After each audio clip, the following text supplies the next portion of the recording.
L'air est grave. L'air est vraiment grave parce que nous traversons une période très difficile et très compliquée dans l'histoire de notre pays. Je remercie d'abord le président de la République, Félix Tshisekedi Tshilombo, pour avoir pris le courage et l'initiative de suspendre en tout cas certaines activités là où il y a des attroupements de gens, des personnes. Ne prenez pas cette maladie comme pour une blague. C'est une pandémie. Ça tue. Chers Congolais, chers compatriotes, la maladie tue sérieusement, de façon générale, pour que, enfin, nous puissions observer et obtempérer les consignes de nos autorités et les consignes des experts dans le domaine pour qu'on prenne soin de se laver les mains au moins 20 fois par jour. De façon particulière, je prends d'abord les SI en général et je demande à tous les étudiants de ne pas considérer qu'ils sont en vacances. Ils doivent prendre au sérieux toutes les matières déjà accumulées, acquises jusque maintenant. Parce que c'est maintenant qu'ils doivent se concentrer. Parce qu'aussitôt là, si peut-être les dispositions, les mesures changent, ils pourront reprendre les études. Et surtout les finalistes dans tous les domaines.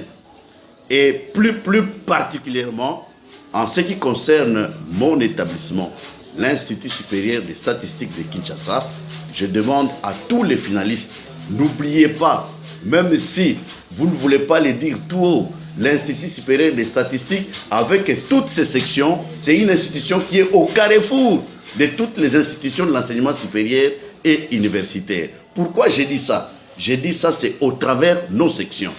Si je commence aujourd'hui par la section statistique, c'est aujourd'hui que l'ISES pouvait prouver, les finalistes pouvaient prouver à la face du monde que nous avons, comme on le dit, quelque chose, n'est-ce pas, que nous pouvons apporter à la population congolaise. Nous avons quelque chose que nous pouvons vraiment apporter en termes scientifiques.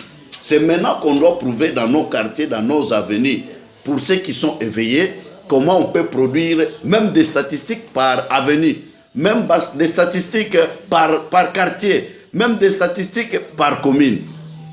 Je prends la documentation. C'est maintenant que les documentalistes avérés, parce que 10 ans, 20 ans, 30 ans plus tard, on doit vous lire dans les bibliothèques, on doit vous lire dans les archives, tout ça. On doit retrouver toutes ces informations-là. Et si je prends l'informatique, nous avons des experts informaticiens. Ils doivent faire tout pour véhiculer et pour mettre en musique, développer des algorithmes pour essayer un peu de divulguer certaines informations à temps réel pour que nous soyons vraiment à la page. Et si je prends nos amis des sciences commerciales et financières, mais pourquoi seulement faire le marketing de la bière ou de l'eau? Mais c'est maintenant qu'ils doivent aussi faire le marketing, développer des mécanismes de marketing par rapport à la pandémie actuelle. Nous avons nos amis des sciences de transport. Ok, mais ceux qui vont peut-être aller chercher l'information à la source, ceux qui vont, comment ils vont prendre les moyens de transport et comment ils doivent se protéger par rapport à ça. C'est ça que nous devons chercher à développer. Et si nous prenons nos mainteneurs, c'est trop facile. Maintenant, nos mainteneurs, ils sont là. Normalement, vous devez développer des mécanismes. Parce qu'aujourd'hui, on fabrique des petits trucs, on les voit dans tous les coins, on met de l'eau, tout ça et comme ça. Des lave-mains, par exemple, tout ça. Mais vous êtes là pour faire la maintenance et le suivi. OK? Et je pense que je n'ai pas oublié l'une de mes sections.